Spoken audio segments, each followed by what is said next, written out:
سڵاتان لێبێت وەختەیڤەرتان پێشکەش دەکەم.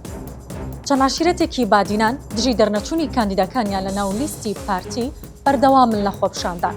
هەریەک لە عشیرەتەکانی گۆران و کوچەر و کۆڤەی و سێلڤانەی دژی دەرنەچوونی کاندیدەکانیان لە ناو لیستی پارتی بەردەوامن لە خۆپشاندان و ڕێگەی نێوان دوهۆک و هەولێریاندا سۆ دەڵێن تا کاندیدەکانیان دەرنەچن ڕێگاکە ناکەنەوە.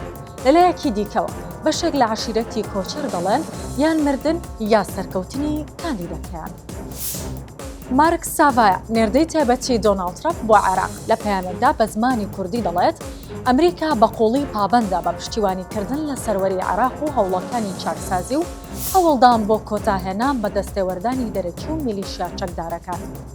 ساڤایە نێردەی تایبەتی سەرۆکی ئەمریکا بۆ عێراق لە پەیامێکدا وێڕای پیرۆزبایی دەستخۆشی لە سەرۆکوەزیرانی عێراق و حکوومەتەکەی دەکات بۆ ئەنجامدانی هەڵبژاردن لە کاتی خۆیدا کە وەکو خۆی دەڵێت نیشانەیەکی ڕوونە بۆ ئەوەی عێراق بەرەو خۆشگوزەرانی سەروەری زیاتر هەنگاو بنێت.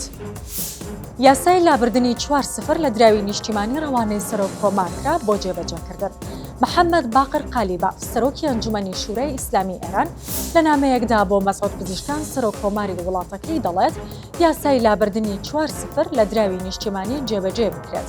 ئاژانسی فارس بڵاوی کردوێتەوە بەشی کاروباری یاسایی لە ئەنجومەنی شورای ئیسلامی ڕایگەیاندووە محەممەد باقر قالیباف لە نامەیەکدا بۆ سەرۆک کۆمار مەسعود پزیشکان بەپێی مادەی 123 دەستور 4 ڕەژنووسی یاسای پێشکەش بە حکومەت کردووە.